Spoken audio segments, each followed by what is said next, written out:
Assalamualaikum warahmatullahi wabarakatuh.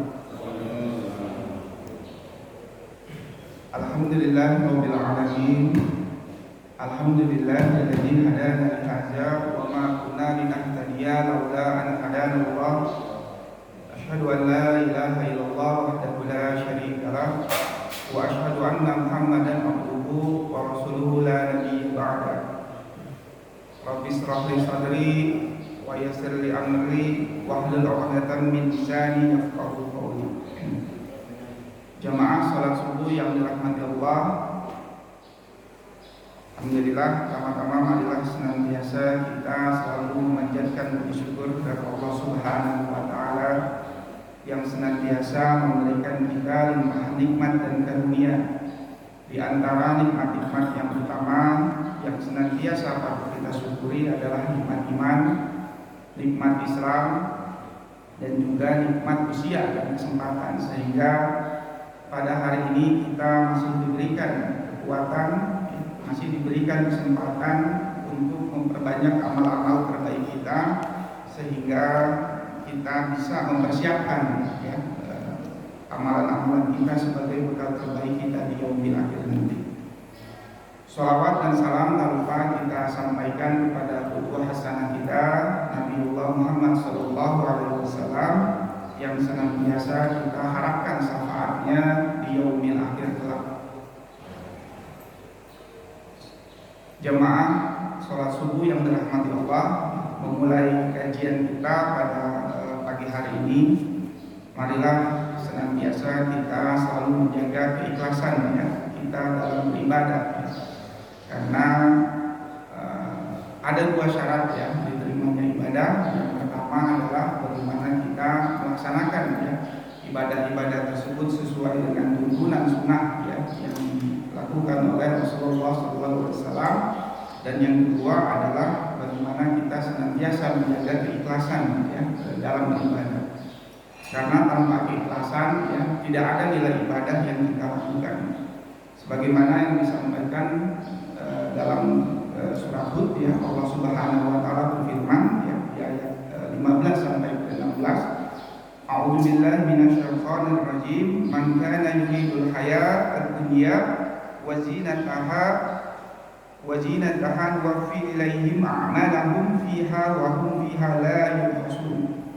Barang siapa yang menghendaki kehidupan dunia dan perhiasannya, pasti kami berikan balasan penuh atas pekerjaan mereka di dunia dengan sempurna, dan mereka di dunia tidak akan dirugikan.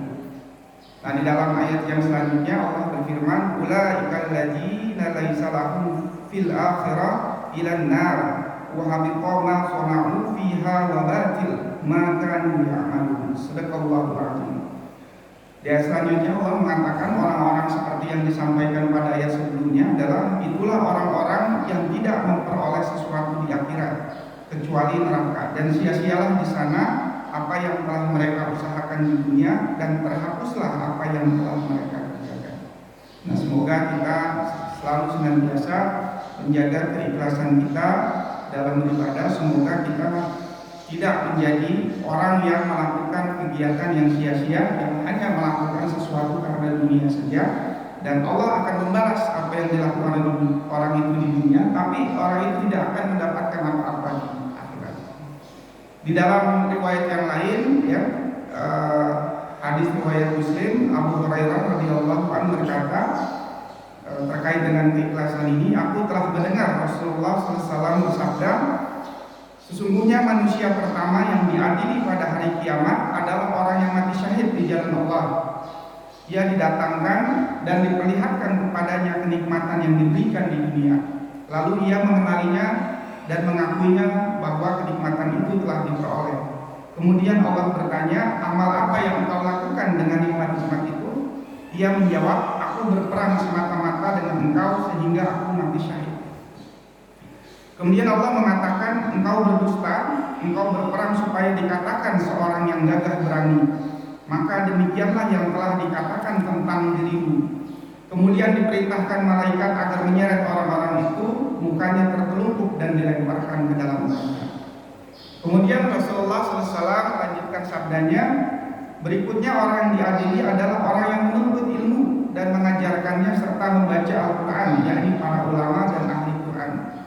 ia didatangkan dan diperlihatkan kenikmatan-kenikmatannya, maka ia pun mengakuinya. Kemudian Allah menanyakan kepada beliau, amal apakah yang telah engkau lakukan dengan kenikmatan-kenikmatan itu? Ia kemudian menjawab, aku menuntut ilmu dan mengajarkannya, serta aku membaca Al-Quran hanya karena engkau. Kemudian Allah Subhanahu wa Ta'ala berkata, engkau berdusta, engkau menuntut ilmu agar dikatakan alim yang berilmu, dan engkau membaca Al-Quran supaya dikatakan sebagai seorang pembaca Quran yang baik. Memang begitulah yang dikatakan tentang dirimu. Kemudian diperintahkanlah malaikat agar mereka menyeret atas mukanya dan melemparkan ke dalam neraka.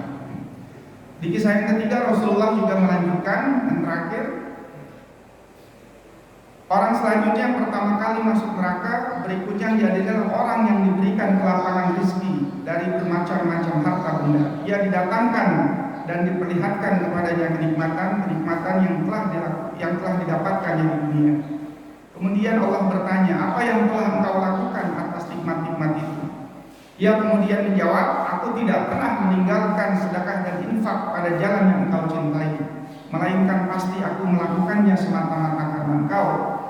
Kemudian Allah Subhanahu wa Ta'ala berkata, engkau berdusta, engkau berbuat yang demikian itu supaya dikatakan seorang yang dermawan, dan memang begitulah yang dikatakan tentang dirimu. Kemudian malaikat diperintahkan untuk menyeretkan atas mukanya dan melemparkannya ke dalam neraka.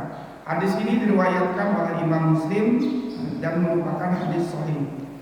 Jamaah salat subuh yang dirahmati Allah, yang berdasarkan kisah di dalam hadis ini, marilah senantiasa kita selalu meluruskan niat kita ya, dalam ibadah apapun ya, walaupun ibadah yang sifatnya baik ibadah maqdhah ya, seperti ibadah yang kita lakukan sehari-hari maupun ibadah ghair maqdhah, agar jangan sampai ibadah-ibadah yang kita lakukan yang tidak dilandasi keikhlasan tidak bernilai apapun di sisi Allah Subhanahu wa Ta'ala. Baik, jamaah salat subuh yang dirahmati Allah, untuk memulai kajian pada pagi hari ini sesuai dengan topik ya, ini sebenarnya topiknya juga baru saya lihat gitu ya dari Pak Haji Sawing yang terkait dengan sejarah Palestina. Ya, sebenarnya saya sudah menyiapkan topik yang lain gitu ya. Nah, tetapi memang karena memang berita tentang Palestina ini dalam beberapa waktu terakhir ya, ini memang sedang hangat ya, dan kita bisa melihat gitu ya di berbagai media pemberitaan ya, bagaimana saudara-saudara kita di Palestina ya sedang menghadapi cobaan ya, sedang menghadapi tantangan yang mungkin tidak bisa kita rasakan ya di negeri ini gitu ya. Dan mungkin tantangan yang mereka hadapi saat ini itu mungkin sama ya dengan tantangan yang dihadapi oleh para pendahulu kita di negeri ini ya. Bagaimana kita sebagai suatu bangsa yaitu merasakan ya penjajahan atas bangsa lain. Dan tentunya sebagai sesama muslim ya, saudara kita ya di Palestina ya, patut kita dukung ya perjuangannya dan kita bantu ya. Ya, tidak hanya bantu, mungkin kalau kita tidak bisa membantu secara langsung gitu ya, mungkin kita bisa membantu minimal dengan infak dan dengan doa ya. Semoga apa yang kita lakukan ya untuk mendukung saudara-saudara kita di Palestina ya, ini merupakan salah satu bentuk ya pembuktian kita ya kepada Allah Subhanahu wa Ta'ala bahwa kita peduli ya dengan saudara-saudara kita dimanapun berada, termasuk di Palestina yang sedang menghadapi bentuk cobaan yang sangat berat. Jamaah salat subuh yang dirahmati Allah ya, banyak ya mungkin kita membaca gitu ya atau mendengar ya kajian-kajian tausiah ya, atau kita membaca sejarah kenapa penting bagi kita untuk peduli ya, sebenarnya tidak hanya dengan saudara-saudara di Palestina, dengan siapapun ya, saudara-saudara kita dimanapun ya, dan terutama untuk saudara kita di Palestina gitu ya. Ini untuk kita peduli gitu ya dengan perjuangan mereka. Dan kenapa kita perlu peduli dengan Palestina ya? Banyak alasan-alasan yang mungkin bisa kita berikan. Tapi setidaknya ada 3 ya, mungkin yang utama yang mungkin bisa menjadikan alasan ya kenapa kita harus mendukung perjuangan saudara-saudara kita di Palestina. Yang pertama, kita tahu bahwa di Palestina itu ada Masjid Al-Aqsa ya, yang merupakan kiblat pertama umat Islam dalam melaksanakan ibadah sholat. Jadi sebelum ada perintah kiblat ke Masjidil Haram di kota suci Mekah ya, berdasarkan wahyu yang diturunkan Allah, ya, Al-Aqsa itu merupakan kiblat pertama umat Islam ketika sholat, ya. Nah, jadi sholat itu sebelum ada syariat, ya, untuk menghadap ke Ka'bah, kiblat, ya, di Mekah, ya, maka kiblat pertama kita itu adalah Masjidil Aqsa, dan kita tahu bahwa Masjidil Aqsa itu ada di Palestina, ya. Dan yang kedua, Masjidil Aqsa ini merupakan masjid yang kedua, ya, yang dibangun pertama kali di muka bumi ini, ya, setelah Masjid Nabawi, ya. Nah, jadi sejarahnya itu memang sangat kental, ya, bahwa kita juga tahu bahwa banyak sekali cerita-cerita, ya, dan sirah-sirah menjelaskan, ya, bahwa banyak kisah-kisah tentang para nabi yang ada di Palestina, ya, termasuk Masjidil Aqsa yang merupakan masjid kedua yang dibangun pertama kali di muka bumi. Dan kita juga tahu bahwa Masjidil Aqsa merupakan masjid suci, ya, ketiga umat Islam yang penting, ya, untuk kita ziarahi, ya, untuk kita kunjungi, ya, kalau kita ada rezeki, gitu, ya, setelah Masjidil Haram dan Masjid Nabawi. Nah, jadi memang banyak sekali, ya, sejarah-sejarah sirah, ya, dan kisah-kisah, ya, yang sangat kental, ya, dengan sejarah Islam itu di Palestina, gitu, ya. Dan ketika kita berbicara tentang konflik penjajahan Israel dan Palestina, ya, ini kalau kita runut sebenarnya sejarahnya cukup panjang, ya, dan saya sendiri juga mungkin bukan pakar sejarah, ya, dan ini bisa kita lihat, ya, di berbagai media atau di berbagai sirah, bahkan di dalam Al-Quran sendiri banyak menceritakan, ya, tentang bagaimana kisah, ya, Bani Israel, gitu, ya, sejak zaman kenabian hingga dan juga diperkirakan bagaimana perilaku mereka di zaman modern ini. Jadi sejak zaman kenabian memang dengan sampai zaman modern ini itu kisahnya itu memang cukup panjang, gitu, ya. Dan kita tahu bahwa banyak, gitu, ya, atau sejarah menunjukkan, ya, orang-orang Yahudi, ya, atau Bani Israel, ya, atau bangsa Ibrani ini adalah sekelompok kecil manusia yang seringkali meresahkan, ya, dengan mitos-mitosnya ini meresahkan dunia, ya. Bahkan Allah Subhanahu Wa Taala, ya, itu menggambarkan perilaku mereka di dalam surat Al-Maidah, ya, surat kelima ayat ke-64. Allah Subhanahu Wa Taala berfirman, wa yas'auna fil ardi fasada wallahu la yuhibbul mufsidin. Dan mereka membuat kerusakan di muka bumi, dan Allah tidak menyukai orang-orang yang membuat kerusakan. Di dalam surat Al-Baqarah, ya, ayat 120, Allah Subhanahu Wa Taala berfirman, walan tardu ankal yahudu walan nasara hatta tabi'a millatahum. Ya, dan orang-orang Yahudi yang termasuk orang Nasrani ini juga tidak rela kepada Muhammad sebelum engkau mengikuti agama mereka.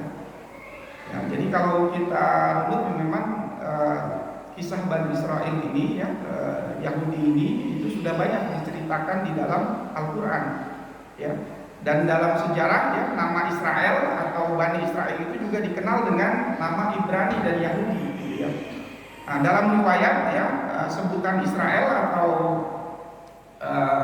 kadang-kadang di dalam literatur disebut juga sebagai Yahudi atau Ibrani. Ini adalah sebutan yang dinisbatkan kepada nenek moyang atau bapak mereka, yaitu Yakub bin Ishak bin Ibrahim.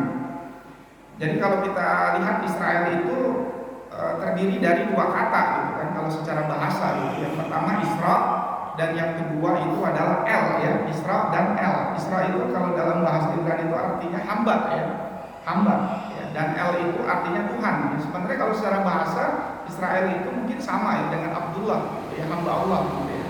Nah, Israel itu artinya hamba Tuhan atau teman dekat Tuhan, ya. Nah, kemudian bangsa Israel ini dalam beberapa sirah juga disebutkan sebagai Ibrani, ya, karena dinisbatkan kepada Nabi Ibrahim alaihissalam, ya. Nah, ini dalam sirah juga disebutkan, ya, kenapa disebut Ibrani, ya, karena merujuk kepada kejadian di mana Ibrahim alaihissalam, ya, disebut sebagai Ibrahim sang Ibrani, ya. Atau maksudnya adalah Ibrahim yang dalam surah itu dikenal sebagai sang penyeberang, ya, karena ia menyeberangi, ya, sungai Efrat dan sungai-sungai lainnya. Nah, dalam riwayat yang lain, ya, adapun mereka disebut dengan Yahudi, ya, nah, ini muncul ketika mereka bertaubat, ya, dari menyembah anak sapi, ya. Ya, bahkan ketaubatan mereka ini diabadikan di dalam Al-Quran surat Al-A'raf ayat ke-7 ayat 196. Allah Subhanahu Wa Taala berfirman, Inna hudna ilaik, sesungguhnya kami kembali bertaubat kepada engkau. Nah, di dalam riwayat yang lain juga adalah kenapa mereka disebut Yahudi gitu ya, karena mereka itu seringkali ketika membaca Taurat itu bergerak-gerak gitu ya, yatahawat gitu. Jadi mereka bergerak-gerak gitu ya. Kalau kita sering melihat ya orang Israel berdoa itu yaitu disebut juga Yahudi gitu ya. Nah tetapi dalam riwayat yang lebih kuat gitu ya, mereka dinamakan Yahudi karena dinisbatkan ya kepada Yehuda ya, anak keempat dari Yakub alaihissalam ya, yang nama asli dasarnya adalah Yehuza ya, pemimpin anak ke-11 dari Yakub alaihissalam dan lainnya. Jamaah sholat subuh yang dirahmati Allah ya, ketika kita berbicara watak dan perilaku Bani Israel ini itu telah banyak digambarkan ya di dalam sirah ya. Kita tahu bagaimana kisah dalam Nabi Yakub alaihissalam dan Nabi Yusuf alaihissalam ya. Jadi kalau kita mau tahu bagaimana watak, tabiat ya, perilaku ya, akhlak Bani Israel itu ya bisa kita lihat ya di dalam surat Yusuf ya. Bagaimana kita tahu bahwa Yakub alaihissalam ini memiliki 11 anak ya, salah satu itu adalah Yusuf alaihissalam gitu ya. Nah karena ceritanya yang kita tahu ya bahwa Yusuf ini, saudara-saudara Yusuf itu iri ya dengan kehadiran Yusuf ya. Nah, kemudian mereka karena mengiri ya dengan Yusuf alaihissalam ya, mereka mengatur siasat ya, mengatur rencana untuk siar yang masuk TV. Nah, mereka mengatur siasat gitu ya, bagaimana menyingkirkan Yusuf ya, karena mereka merasa seolah-olah itu tidak diperhatikan oleh Yakub alaihissalam. Nah karena mereka mengatur siasat gitu ya, bagaimana menyingkirkan Yusuf, dan kita tahu ya pada akhirnya Yusuf ini disingkirkan ya dengan cara memasukkan Yusuf ke dalam sumur ya, yang waktu itu cukup dalam dan Yusuf itu masih anak-anak dan kemudian ya anak-anak Yakub ini ya katakanlah mengelabui gitu ya Nabi Yakub alaihissalam bahwa Yusuf itu diterkam serigala ya dengan membawa baju Nabi Yusuf yang kita tahu dicabik-cabik dicampur dengan darah hewan gitu ya, dan mengatakan kepada Yakub ya bahwa Yusuf itu tewas ya diterkam serigala gitu ya. Dan kita tahu bahwa Yakub itu adalah seorang nabi ya, bahkan seorang nabi bapaknya sendiri pun itu dibohongin gitu ya. Makanya kalau ada perjanjian ya internasional tentang itu ya kita tahu gitu, jangankan sama orang lain, bapaknya seorang nabi saja itu dibohongin ya, dan kita tahu itu merupakan wataknya dari Bani Israel. Dan kita juga bisa melihat bagaimana cerita ya Bani Israel ini selain dengan Nabi Yakub juga dengan Nabi Musa gitu ya. Dan kita tahu bahwa bagaimana cerita Nabi Musa ini ya memang orang Yahudi itu dari dulu tuh kalau bahasa orang kita itu dablek gitu.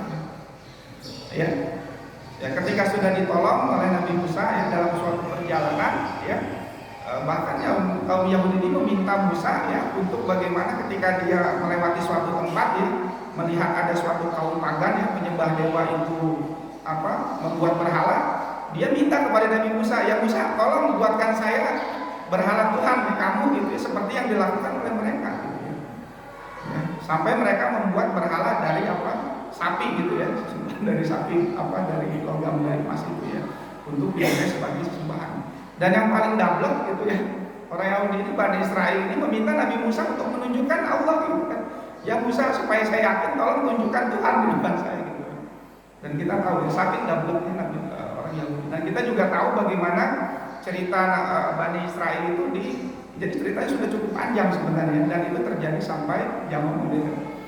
Dan juga bagaimana cerita Bani Israel ini ketika zaman Nabi Musa ya, yang bersekongkol ya dengan petinggi Romawi ya, yang akhirnya menyingkirkan ya, mereka berkomplot untuk membunuh ya Nabi Isa dengan cara disalib ya. Tapi Allah akhirnya menolong dan mengangkat Nabi Musa ya. Dan akhirnya yang disalib itu adalah ya ada salah satu pengikut Nabi Musa yang berkhianat ya, karena membocorkan tempat persembunyian Nabi Musa pada saat itu. Ya itu saja berkhianat gitu ya, salah satu ciri lain dari watak ya dari Yahudi ya sejak dulu. Dan cerita Yahudi ini sudah berlanjut ya Bani Israel ini ketika di zaman Rasulullah SAW gitu ya. Ya, dan kita tahu ya Yahudi ini ya seringkali mengadakan perjanjian ya, karena sering tinggal berdampingan ya ketika Rasulullah hijrah ke Madinah ya Di situ juga ada pemukiman Yahudi yang kadang membuat perjanjian yang terkadang ya ini dia mengkhianati gitu ya, bahkan membantu kaum kafir Quraisy dalam memerangi Rasulullah gitu ya. Nah ini memang wataknya sudah dari dulu seperti itu gitu ya. Dan ketika kita bisa melihat di apa yang mereka lakukan saat ini, yaitu sebenarnya sudah tergambar secara jelas bagaimana kisah-kisah mereka di dalam Al-Quran gitu ya. Dan kalau kita lihat bagaimana sejarah ya modern ya pada saat ini ya bahwa memang apa yang dilakukan oleh Israel ya kepada bangsa Palestina ya yang pada saat ini yang merupakan salah satu bentuk penjajahan yang mungkin itu bisa kita baca ya, mungkin itu serupa dengan sejarah apa yang dirasakan oleh bangsa Indonesia ya sejak dulu gitu ya. Jadi memang bangsa-bangsa Barat itu ya ketika mereka punya kekuatan yang berjaya pada masa dulu ya bagaimana mereka melakukan okupasi ya. Ibaratnya kalau orang Barat itu ketika mereka bersekongkol nih bagaimana nih mereka membagi-bagi wilayah jajahan gitu ya. Nah kebetulan kita kebagian Belanda gitu ya jajahnya gitu ya. Tetangga kita Malaysia itu kebagian dijajah oleh Inggris ya. Dan Palestina juga sama ya dia kebagian dijajah oleh Inggris gitu ya. Pada tahun 1917 ya di dalam Perang Dunia I ya. Nah, Inggris itu merebut Palestina ya dari Kesultanan Utsmaniyah ya. Nah, di dalam deklarasi Balfour pada 2 November ya Inggris menjanjikan ya ketika dia menjajah Palestina ya sejak tahun 1917 dia menjanjikan ya di dalam deklarasi Balfour ya 2 November 1917 Inggris menjanjikan rumah ya bagi orang-orang Yahudi di sana. Dan tentunya apa yang dilakukan Inggris ini mendapat tentangan dari bangsa Palestina ya. Dan ini pertama kali muncul ya dalam suatu kongres di Yerusalem pada tahun 1919 ya. Dan pada tahun 1922 ya Liga Bangsa-Bangsa Arab menetapkan kewajiban mandat Inggris di Palestina termasuk menjamin pendirian rumah nasional Yahudi ya, yang kemudian ini merupakan cikal bakal menjadi Israel ya. Dan di sepanjang ketika Inggris menetapkan Palestina sebagai negara jajahan ya tentu banyak perlawanan yang dilakukan oleh bangsa Palestina ya, oleh rakyat Palestina ya, dan mereka menyebutnya pemberontakan ya, sama seperti yang dilakukan oleh yang ketika Belanda menjajah kita kan pahlawan-pahlawan nasional kita itu yang melawan itu dianggap teroris, dianggap pemberontak gitu ya. Nah sama seperti itu dan itu terus berlangsung ya bahkan hingga saat ini gitu ya. Nah kemudian ya ini yang memperkuat posisi Israel ya di kancah global itu terjadi pada tahun 47 ya sampai tahun 49 ya, di mana negara Palestina itu dipecah ya dengan lahirnya negara Israel ya. Nah Palestina ini dibagi menjadi negara bangsa Yahudi ya dan negara bangsa Arab melalui resolusi PBB nomor 181 yang disetujui pada November 1947 ya. Nah, sementara saat itu posisi Yerusalem masih di bawah kendali internasional gitu ya. Nah, dalam pembagian tersebut di sini dicatat ya di tepi barat itu diserahkan kepada Yordania, sementara jalur Gaza kepada Mesir ya. Dan dengan adanya resolusi tersebut inilah yang kemudian akhirnya menjadi penguat ya untuk pembentukan negara Israel ya pada tanggal 14 Mei tahun 48 yang kemudian ini memicu ya perang ya selama 8 bulan dengan negara-negara Arab.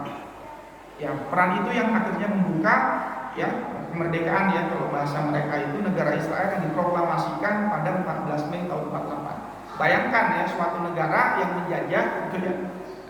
Kita alhamdulillah kan Belanda itu akhirnya ya angkat kaki ya. Belanda ya, penjajah Jepang, Portugis itu angkat kaki dari republik ini. Dan Israel itu ketika mereka menjajah dia mendirikan negara, bayangkan gitu ya. Dia menjajah suatu negara kemudian mendirikan negara di dalam negara pada tahun 48. Dan itulah yang akhirnya memicu perang ya dengan bangsa-bangsa Arab. Dan bahkan ya sehari setelahnya ya nah itu terjadi peristiwa Nakba ya. Mungkin nanti Bapak-bapak bisa mencari peristiwa Nakba ya. Di mana di situ diceritakan ada dua kelompok ya. Dua kelompok, kalau bahasa itu adalah kelompok bayaran lah, kelompok teroris lah. Dari Israel itu terjadi peristiwa Nakba di mana rakyat Palestina itu tersingkir dari tanahnya sendiri ya. Dan pada peristiwa Nakba itu Israel itu membumi hanguskan 530 desa Islam dan lebih dari 62.000 rumah di Palestina itu dihancurkan dan 13.000 warga Palestina itu meninggal dunia ya, syahid ya pada saat itu ya, akibat perlawanan yang dilakukan akibat pendirian negara Israel. Dan kita tahu bahwa perjuangan yang dilakukan oleh rakyat Palestina ya untuk mempertahankan negara itu terus berlangsung hingga saat ini yang mungkin kita saksikan ya, ini merupakan akar ya yang cukup panjang gitu ya, akar konflik yang cukup panjang yang terus ya berlangsung sampai sekarang gitu ya. Dan tentunya kita sebagai negara kesatuan Republik Indonesia ya yang juga punya amanat konstitusi ya untuk bagaimana bisa menentang ya penjajahan di atas muka bumi ya, dan juga Menlu kita juga sudah menyatakan ya kutukan ya bahwa apa yang dilakukan Israel saat ini kepada Palestina itu merupakan kejahatan kemanusiaan ya, itu sudah secara resmi kan dikeluarkan oleh Menteri Luar Negeri kita gitu ya, dan mengusulkan ya untuk bagaimana itu segera dihentikan gitu ya. Dan tapi kita tahu bahwa ya mungkin Israel ini merupakan negara kecil tapi mendapat dukungan yang luar biasa dari negara-negara barat ya. Makanya eksistensinya sampai sekarang ini karena dukungan tersebut ya, nah ini masih terus ya bagaimana mereka mengupayakan untuk bagaimana menyingkirkan ya, karena menyingkirkan rakyat Palestina itu sudah menjadi tujuan mereka ya, bagaimana mereka ingin menguasai ya Palestina yang menurut mitos ya, menurut sejarah mereka itu adalah tanah mereka ya. Dan sebagai rakyat Palestina ya yang sudah berdaulat ya tentunya sama seperti kita mempertahankan republik ini kan ya, apa yang dilakukan oleh rakyat Palestina, bangsa Palestina sama seperti yang kita lakukan ya sebagai negara ya, suatu negara yang merdeka ya, bagaimana mempertahankan ya negaranya dari bentuk penjajahan ya. Nah itulah jemaah sholat subuh ya yang dirahmati Allah ya, itulah kenapa kita perlu ya peduli ya dengan Palestina ya, minimal kalaupun kita tidak membantu secara langsung ya, ya kita bisa memberikan dukungan moral ya, syukur-syukur ya, dukungan infak harta dan juga doa ya yang kita panjatkan. Tadi alhamdulillah ya setiap subuh Ustaz Mudofi ya juga selalu membacakan kunut ya untuk bagaimana Allah bisa memberikan kemenangan ya kepada saudara-saudara kita yang ada di Palestina ya. Ya, walaupun kita tahu ya bahwa memang dengan adanya zaman sosial media ini ya banyak sekali gitu ya yang juga memberikan propaganda ya. Bersikap netral saja terhadap Israel dan Palestina itu sudah suatu keanehan gitu ya. Apalagi membela gitu ya. Kita bersikap netral aja itu sudah salah gitu ya. Apalagi membela gitu. Ada yang pro Israel gitu ya. Ada yang mengatakan ya, mungkin kita sering mendengar ya di viral-viral di TikTok, di TV, yang ngapain kita dukung-dukung jauh-jauh ya ke Palestina gitu ya, jauh-jauh sudah sementara di sini aja lagi susah gitu ya. Nah biasanya orang-orang seperti ini biasanya ya harusnya kita berpikir sebaliknya kan, yang jauh aja ditolong apalagi yang dekat ya. Biasanya orang-orang yang ngomong tadi itu ya dia yang dekat aja nggak ditolong apalagi yang jauh gitu ya. Artinya ya orang-orang yang membantu Palestina ya dalam kalau kita lihat dari cerita-cerita juga banyak membantu gitu ya. Justru mereka yang banyak membantu saudara-saudara yang ada di lingkungan sekitar gitu ya. Yang jauh saja peduli apalagi yang dekat gitu ya. Nah itu kan logikanya seperti itu gitu ya. Dan ya kita juga harus peduli juga ya walaupun kita peduli ya dengan saudara-saudara kita yang ada di Palestina ya, tapi kita juga jangan melupakan ya bahwa di sekitar lingkungan kita ya itu juga mungkin banyak ya hal-hal yang juga mungkin harus menjadi perhatian kita bersama ya. Nah, sebagai seorang muslim ya tentunya ya, penting juga bagi kita untuk menjaga diri kita, keluarga kita ya, dari sahabat kita dan lingkungan kita ya dari perbuatan-perbuatan ya atau dari hal-hal yang mengundang kemaksiatan, zalim ya, dosa dan mungkar ya yang bisa mengundang kita dari perbuatan yang bisa mengundang murka Allah Subhanahu wa taala. Kita juga harus peduli ya. Nah, salah satu ya yang juga mungkin sekarang sedang banyak ya, yang mungkin Bapak-bapak sekalian mungkin juga sudah pernah ya melihat atau mendengar beritanya, yang juga kita peduli dengan lingkungan sekitar kita itu adalah apa yang sekarang lagi viral, judi online gitu ya. Nah, jadi banyak sekali penyakit masyarakat ya, artinya kita juga peduli dengan saudara-saudara kita di Palestina, tapi di satu sisi kita juga harus peduli ya sebagai seorang muslim dengan lingkungan sekitar kita. Nah yang lagi cukup mengkhawatirkan ya menurut data itu adalah judi online Bapak Ibu sekalian. Sekarang main judi itu mudah sekali ya. Punya handphone saja, punya paket bisa main judi dengan modal deposit nggak sampai 100.000.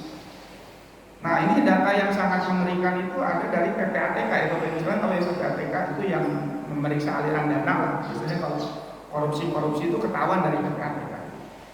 Sejak tahun 2017 sampai dalam 5 tahun terakhir itu ada sebanyak hampir 3 juta orang ya di Indonesia itu bermain judi online. Mungkin bertambah nih jumlahnya pada tahun 2003. Atau istilahnya ngeslot ya. Ngeslot gitu ya. Dan yang paling mengerikan dan paling mengkhawatirkan, dari hampir 3 juta yang main judi online itu 2,2 juta diantaranya merupakan mahasiswa dan ibu rumah tangga hingga petani. Nah itu data dari PPATK, 2,2 juta orang mahasiswa, ibu rumah tangga hingga petani. Mungkin lebih itu yang ketahuan aja sama PPATK. Ya. Dan orang-orang tersebut itu main judi slot atau judi online itu di bawah 100.000. Ya. Nah mereka itu mayoritas adalah warga yang berpenghasilan rendah. Ya, ya mungkin aja kan kita tidak tahu di lingkungan kita, anak-anak kita ya, makanya kita cek ya, minta uang saya itu jangan-jangan main judi online. Nah berdasarkan analis PPATK ya, jumlah transaksinya itu juga bukan main-main ya, ada 156,8 juta transaksi judi online sebesar 190 triliun ya, bahkan ada yang mengatakan lebih ya, hampir 200 triliun. Nah, jadi bayangkan uang itu nggak berputar ya, uang itu buat main judi online. Ya, nah itu juga merupakan penyakit masyarakat yang juga mungkin harus kita perhatikan ya.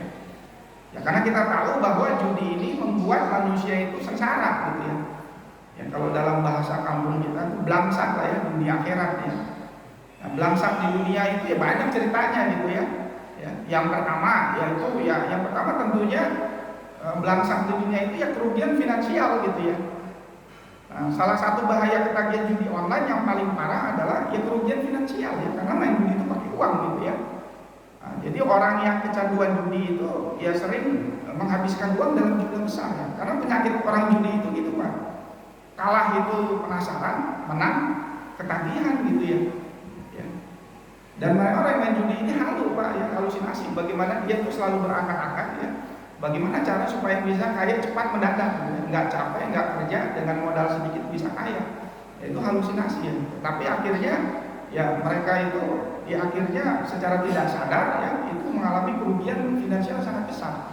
Apalagi kan mainnya sekarang online Pak, deposit. Kalau dulu kan main judi itu langsung ya, ketika bawa duit hilang itu terasa duit itu hilang. Nah sekarang nggak terasa karena duit itu dideposit di handphone gitu ya. Nah itu yang merasa bahwa duitnya tahu habis ya, dia jual-jualin barang untuk deposit. Nah kerugian finansial.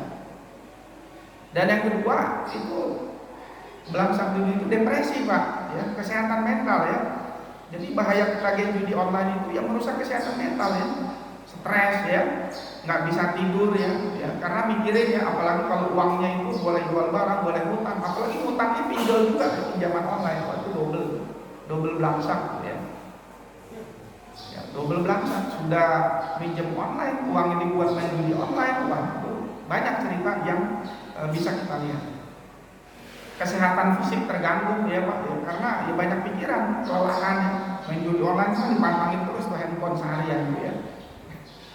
Ya, hubungan secara pribadi ya, dengan istri, anak, keluarga itu terganggu, banyak cerita ya. Saya banyak mendengarkan cerita itu, banyak akhirnya keluarga itu berpisah ya, antara suami istri ya, anak dengan orang tua itu juga hubungannya terpisah itu gara-gara judi online ya. Itu penyakit masyarakat yang sangat yang sekarang itu perlu menjadi perhatian kita bersama.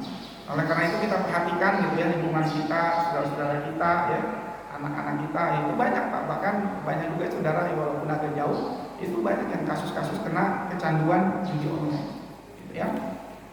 Nah, belum lagi masalah hukum ya, karena memang judi online itu apa, itu kan itu judi online tuh ya.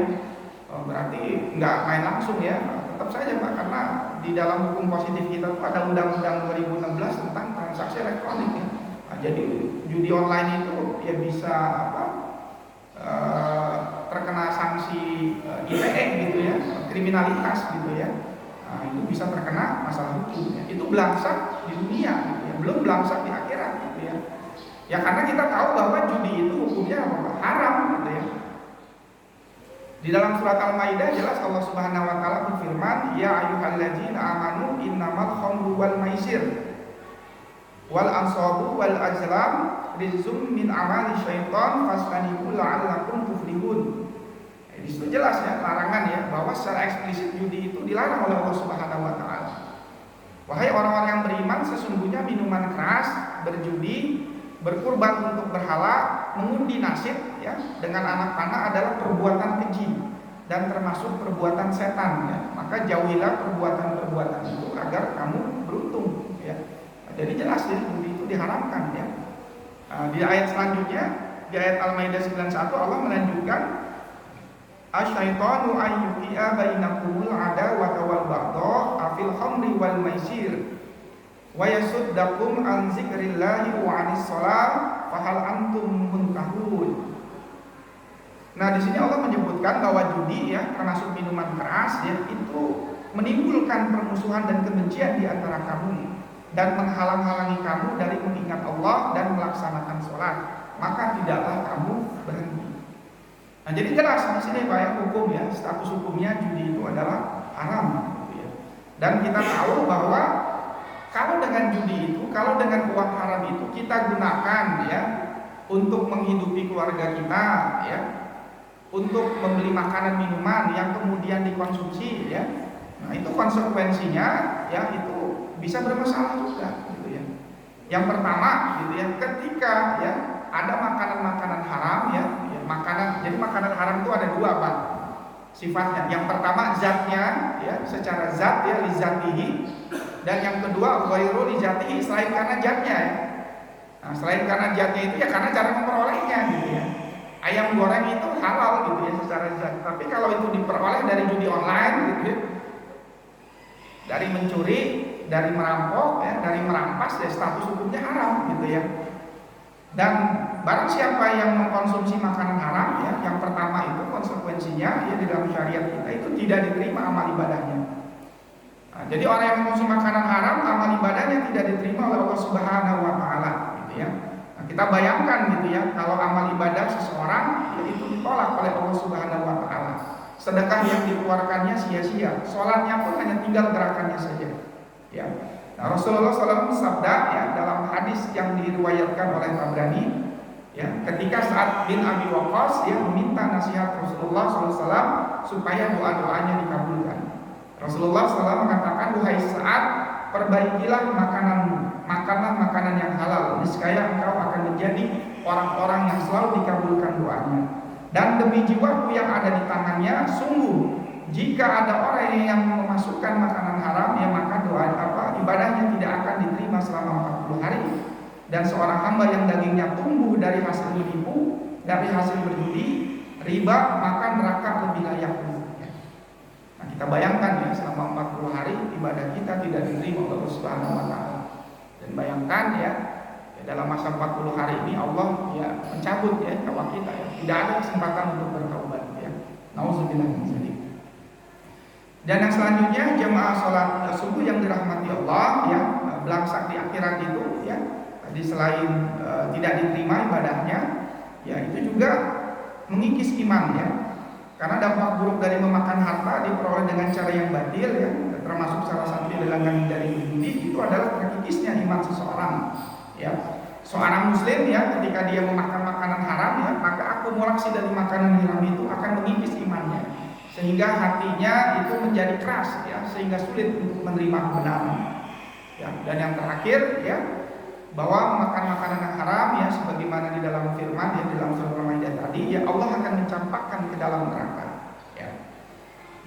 Di dalam hadis riwayat Tirmizi, Rasulullah SAW juga mengatakan, tidaklah tumbuh ya daging dari makanan haram kecuali neraka lebih utama untuknya. Jadi kita jangan bayangkan masuk neraka dulu, yang penting kan kita umat Rasul itu masuk surga ujung-ujungnya gitu ya. Nah, kita jangan membayangkan neraka itu ya seperti transit yang menyenangkan gitu ya. Jadi neraka itu adalah tempat seburuk-buruknya tempat yang diciptakan oleh Allah Subhanahu wa taala. Dan gambaran neraka itu ya, salah satu contoh gambarannya itu bisa kita lihat ya di dalam surat yang mungkin sudah kita hafal ya, yaitu surat Al-Ghasyiyah ya, Di dalam surat kedua sampai ke-7 Allah Subhanahu wa taala berfirman ya, itu bagaimana gambaran neraka. Ya, bagaimana gambaran neraka dan bagaimana gambaran orang-orang yang berada di neraka. Ya. A'udzubillahi minasyaitonir rajim. Wujuhu yauma idzin khashi'ah. Ya.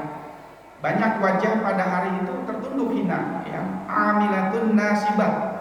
Ya, pada saat itu ia bekerja keras lagi kepayahan. Tasla naran hamiyah, memasuki api yang sangat panas neraka.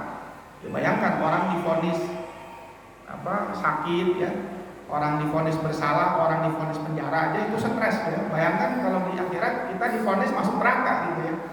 Nah, dibayangkan pada saat itu orang yang divonis masuk neraka itu wajahnya tertunduk ya.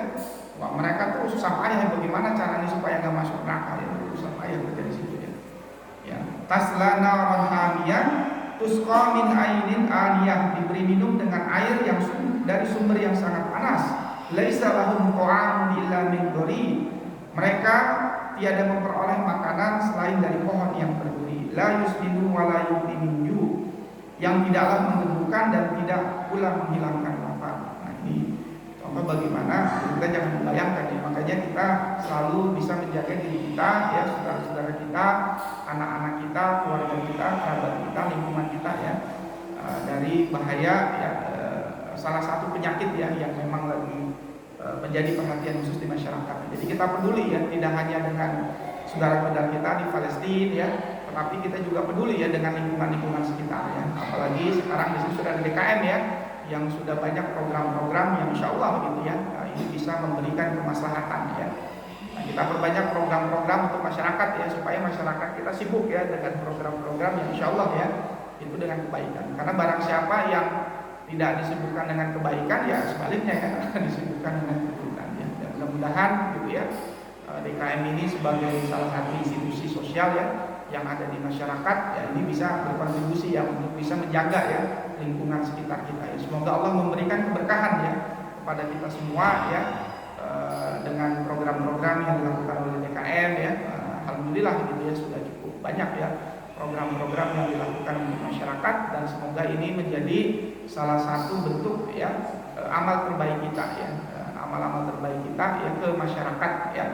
Artinya kita peduli dengan lingkungan sekitar kita, tapi kita juga peduli ya dengan saudara-saudara kita yang lain ya, di belahan bumi lain ya.